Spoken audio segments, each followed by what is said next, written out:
안녕하십니까. 임종인 정형외과 TV의 임종인 원장입니다. 지난번 류마티스 관절염에 대해서 여러분들과 말씀을 나누었습니다. 궁금한 것은 류마티스 관절염 영상을 참고하시기 바랍니다. 오늘은 류마티스 관절염에 대해서 일반적으로 제가 외래에서 많이 받는 그런 흔한 질문들에 대해서 답하는 영상을 한번 만들어 보았습니다.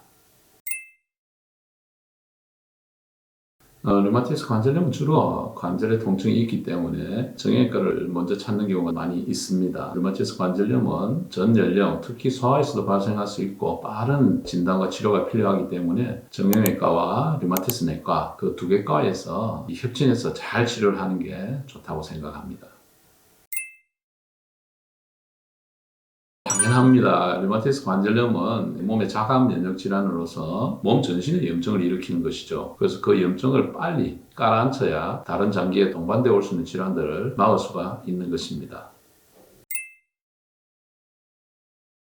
과거에 이제 광고 중에 비가 오려나 하는 그런 광고 여러분 기억하시는지 모르겠습니다. 그러니까 비가 오면 통증을 느끼게 되는데 이 관절 안에는 기압을 느끼는 미세한 조직이 있다고 저희들이 생각을 하고 있습니다. 그래서 관절염이 심하면 당연하게 관절 자체가 예민해져서 통증을 심하게 느끼게 됩니다.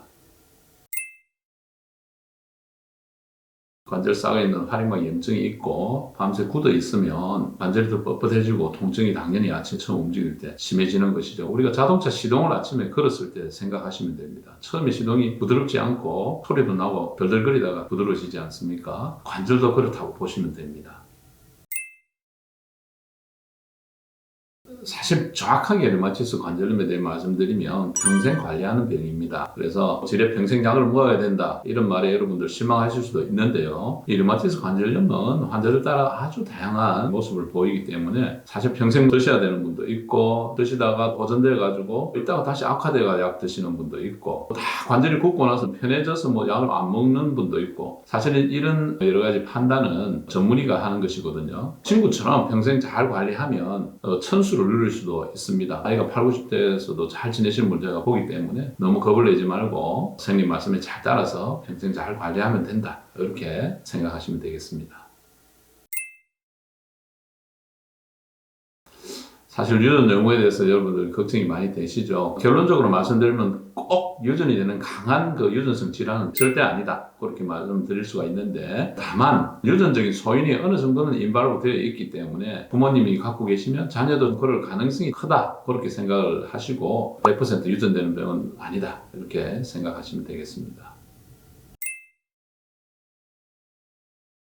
류마티스 관절염의 특징 중에 하나가 관절 주위에 있는 골다공증이거든요. 제가 볼 때는 이제 관절 통증 때문에 많이 쓰지 않는 그런 불용성 골다공증으로 생각이 되고 사실은 이제 포커스가 골다공증이 아니라 류마티스 관절염이기 때문에 류마티스 관절염에 대한 적절한 약물 치료 같은 것을 열심히 잘 하시는 게 제일 중요하고 골다공증은 부수적인 문제입니다. 그래서 부수적으로 골다공증이 왔다면 거기에 대한 치료를 같이 하는 것입니다. 골다공증이 주가 되는 그런 질환은 아니라고 생각합니다.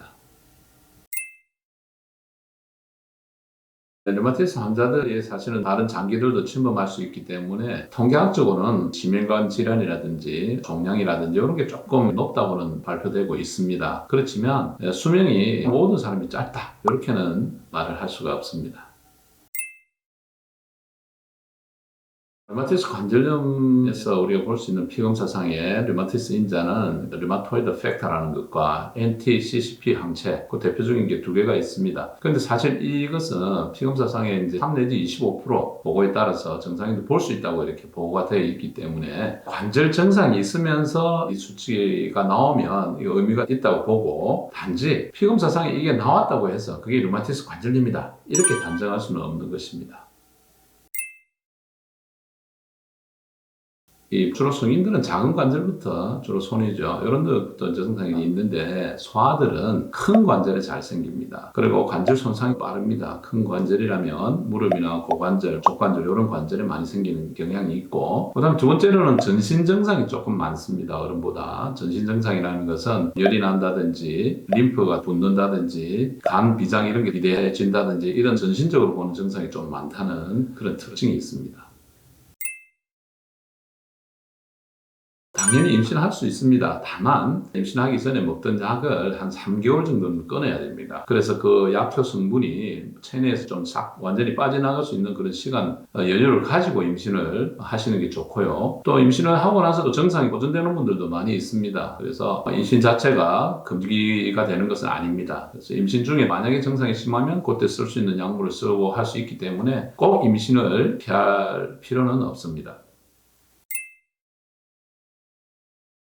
간단하게 이제 제가 말씀드리면 음식은 면역력의 균형을 잘 이렇게 잡을 수 있는 음식을 드시는 게 좋고, 그 다음에는 항산화 효과가 큰 음식들, 그런 두 가지를 생각해서 적절하게 균형 있는 음식 섭취, 비타민이나 셀레늄, 코엔자임 여러분도 아시고 있는 그런 게 있습니다. 그래서 면역력 강화시키는 거 하고, 그 다음에 이제 항산화 효과가 있는 음식 위주로 드시는 게 좋고, 운동은 관절이 좀 많이 굳을 수 있기 때문에 유연성을 좀 키우는 운동을 제가 많이 권하거든요. 모든 관절을 좀 유연성 있게 하고 관절이 굳어지지 않게 스트레칭 하는 거 그런 것도 중요하고, 그 다음에 근력 강화 운동도 중요합니다. 단지 관절에 좀 무리가 갈 정도로 하면 나중에 좀 문제가 될 수가 있겠죠. 그래서 그거는 적절하게 자기 몸이 견딜 수 있는 한에서 최대 관절 운동 범위를 유지하기 위해서 노력을 해야 됩니다.